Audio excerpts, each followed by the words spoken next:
The day Harlan Voss handed Renata Ossi a $20 bill. Not as payment, not as a tip, but tossed across the marble floor of the Sutton Grand Hotel's mezzanine level, like you'd flick a coin into a fountain. Nobody in that room thought it would cost him everything he'd spent 30 years building. Nobody except Renata, and even she didn't know it yet. Renata Ossi Mensah had been cleaning the executive floors of the Sutton Grand for 11 years, not because she couldn't do anything else. Because her daughter was 12 when Renata's husband died of a heart attack on a Tuesday morning in March. And the Sutton offered benefits, flexible scheduling, and a locker room where she could change before picking a daisy up from school without smelling like industrial cleaner. She'd made her peace with the work. She was good at it, methodical, quiet, invisible in the way hotel housekeeping is supposed to be invisible. She'd seen enough wealthy guests in 11 years to know the types. The ones who looked through her like she was furniture. The ones who offered small, performative kindness because it made them feel generous. And then there were the Harlans, the ones who needed an audience. Harlan Voss was the CEO of Meridian Capital Partners, a private equity firm based in Calgary with holdings across 3 provinces and 2 American states. He was 61 years old, silver-haired, and had the particular kind of confidence that comes not from earning respect, but from never once having it withheld. He'd reserved the entire 4th floor of the Sutton Grand for his firm's annual investor summit. 48 rooms, the mezzanine ballroom, and a private dining arrangement that cost more per evening than Renata's monthly rent. She was buffing the hallway floor near the elevator bank when Harlan walked out of the ballroom that Thursday afternoon, phone pressed to his ear, 2 associates trailing behind him like planets caught in orbit. He didn't see her at first. Or rather, he registered her the way you register a lamp, peripheral, functional, unremarkable. Then he dropped his room card. It skittered across the freshly buffed floor and stopped near Renata's machine. She bent down and picked it up, held it out toward him. He looked at her hand, then at her face. Then he reached into his jacket pocket, pulled out his billfold, peeled off a $20 bill, and dropped it on the floor in front of her. Not handed it, dropped it. The way you leave something behind you don't intend to carry. "For your trouble," he said, and kept walking. One of his associates laughed.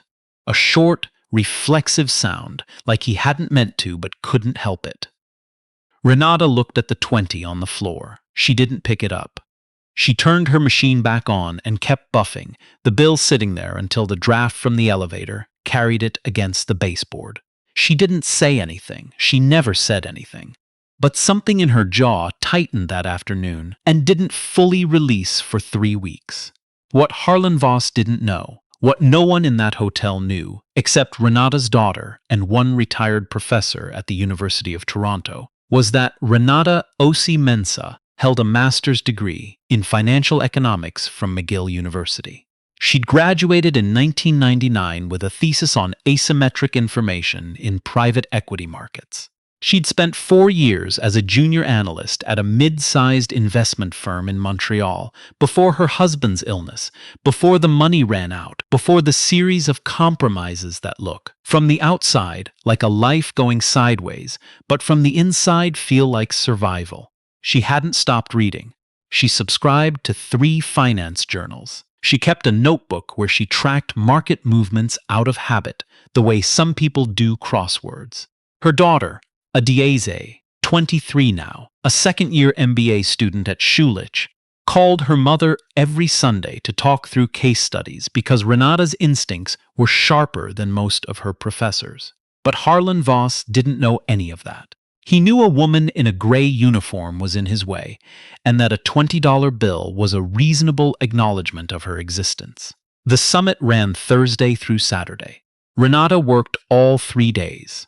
On Friday evening, she was restocking the supply cart near the mezzanine when she heard Harlan through the propped ballroom door, holding court for a group of maybe 30 investors, his voice carrying the particular ease of a man who has never questioned whether his words belong in a room.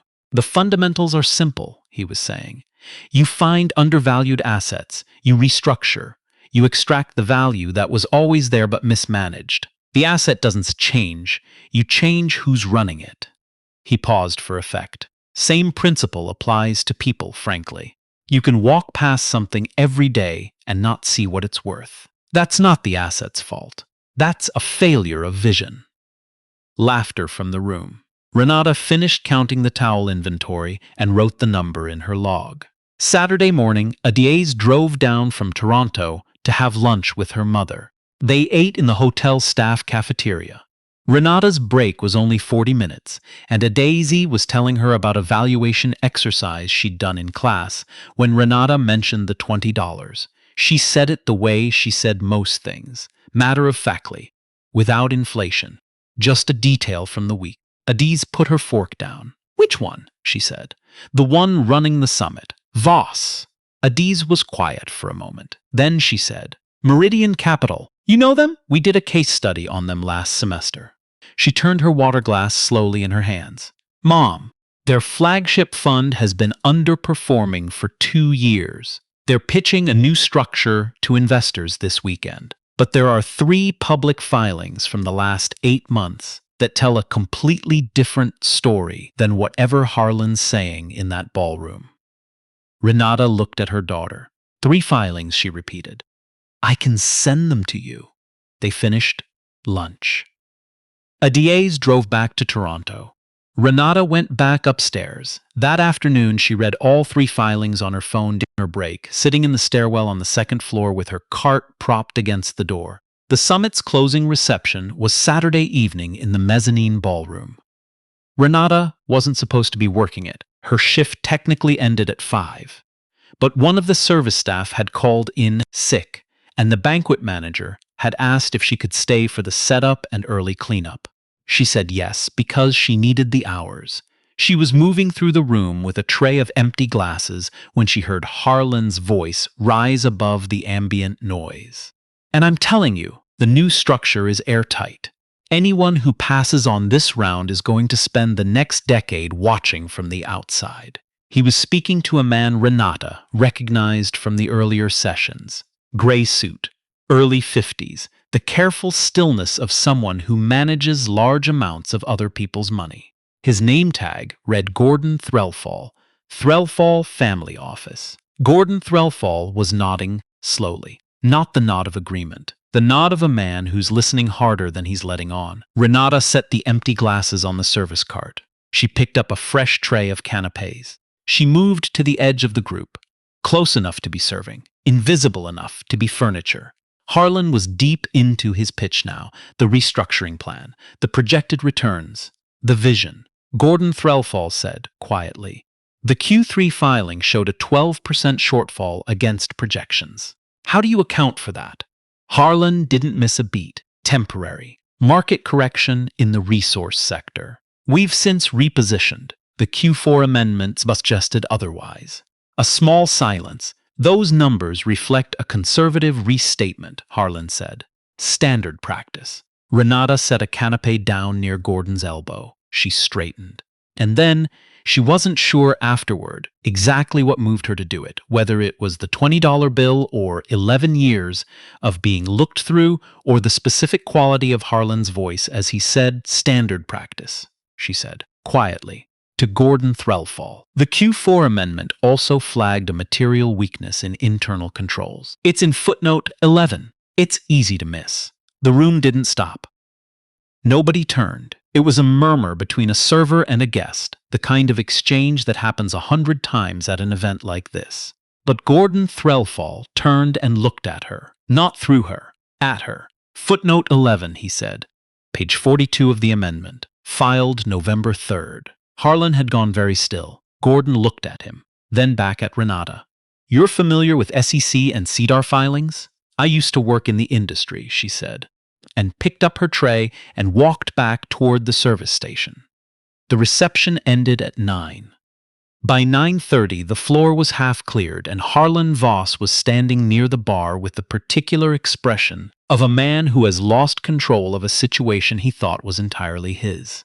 Gordon Threlfall had spent the last 40 minutes in the corner of the room making phone calls. At 9:45, Gordon walked across the mezzanine to the service station, where Renata was sorting glassware. He asked if she had 5 minutes. She said she had 3. He asked her name. She told him. He asked about her background. She gave him the short version. McGill, 4 years in the industry. 11 years at the hotel. He listened without the expression people sometimes make when they're recalibrating. The visible adjustment, the slight flinch of surprise. He just listened.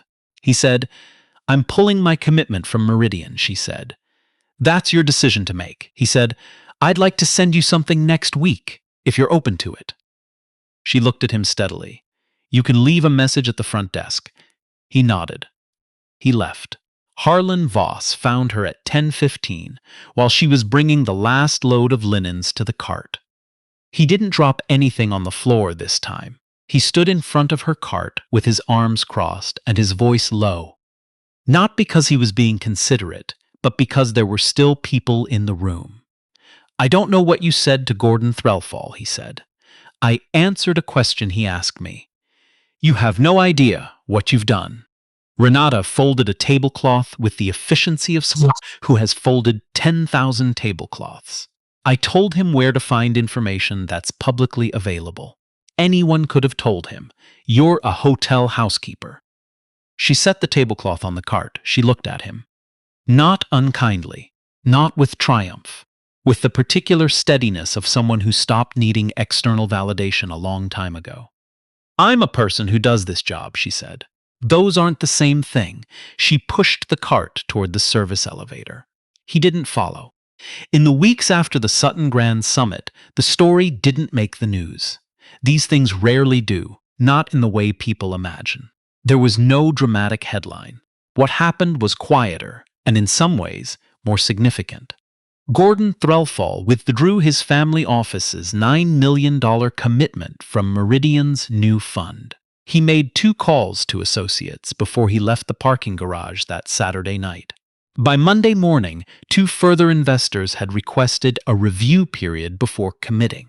By Wednesday, Meridian's new fund structure had lost 31% of its targeted capital in 72 hours. Harlan Voss issued a statement about market conditions and strategic reassessment. Meridian Partners announced the restructuring of its leadership team 6 weeks later. Harlan stepped back from his operational role. The language used was transitioning to an advisory capacity, which is what is said when the departure cannot be called what it is. Renata read about it in the Financial Post on a Wednesday morning before her shift. She showed it to Adaise that Sunday on their call. Adaise said, "Mom." Renata said, "I know." The envelope from Gordon Threlfall's office arrived at the Sutton Grand front desk 11 days after the reception. It contained a letter and a business card. The letter was 3 paragraphs. The first described a boutique advisory position at Threlfall Family Office, part-time, consultative, structured around Renata's schedule.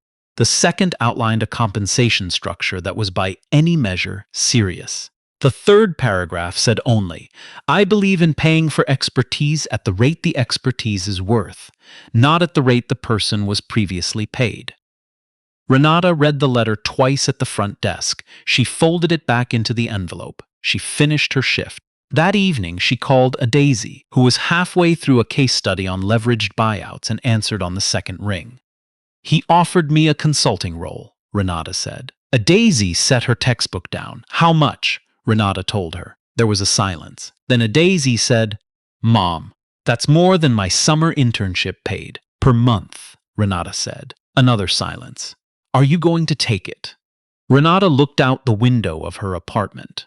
The one she'd moved into when Adaise left for university. The one with the view of the alley and the fire escape, where she sometimes sat with her finance journals on Sunday mornings. She thought about 11 years of folded tablecloths. She thought about a $20 bill drifting across a marble floor. She thought about Gordon Threlfall's face when he looked at her, not through her, at her, and said simply, Footnote 11. "I'm going to ask for 20% more than he offered," she said. "And I'm going to tell him why." Adaze laughed. It was the laugh of someone who recognizes their own mother completely. He'll say yes, Adaze said. He did. Renata Osi Mensah gave the Sutton Grand 4 weeks' notice. On her last day, she restocked the supply carts, filed the inventory log, and left everything in the order she found it. She said goodbye to the colleagues she'd worked beside for a decade. Maria from housekeeping, Darnell from facilities, the young woman named Fatou who'd started 6 months ago, and reminded Renata of herself at that age, not in circumstance but in a certain quality of attention. The way she noticed everything and said little. She left her gray uniform on the hook in the locker room. She walked out through the lobby, past the marble floors she'd buffed 1,000 times, past the elevator bank where a $20 bill had once drifted against a baseboard, past the mezzanine where Harlan Voss had stood 30 minutes into a pitch that no longer existed. She didn't look back, not because the place had been unkind to her. It hadn't been, not really, not the building, but because she'd learned, sometime in the years between grief and here, that looking back tends to cost you something you need for what's coming. I've been thinking about this story since I first heard it, about what it means to walk past something of value every day and not see what it's worth. Harlan's own words, thrown back at him by the universe with a precision he didn't deserve. There's a version of this story where Renata stays silent, where she keeps her eyes down and moves through that room like she's supposed to, like she has for 11 years, like the world has told her to, where Harlan Voss raises another fund and Gordon Threlfall writes another check and nobody says anything about Footnote 11. That version almost happened. What made the difference wasn't intelligence or education or strategy. It was something simpler and harder than all of those things. It was a woman who decided in one ordinary moment at a service station with a tray of empty glasses, that being looked through was not the same as being small. So let me ask you something, and I mean this genuinely, not as a way to end a story, but as a real question. Have you ever been the one in that room with the knowledge and said nothing? Not because you didn't know, but because you'd been made to feel that where you were standing meant the knowing didn't count. I think about how many footnote elevens go unfound, how many rooms run on confident voices and incomplete information, while the person who actually knows the answer is moving quietly along the edges, carrying someone else's glasses. It doesn't always end the way it ended for Renata. I know that. You know that. But sometimes it does.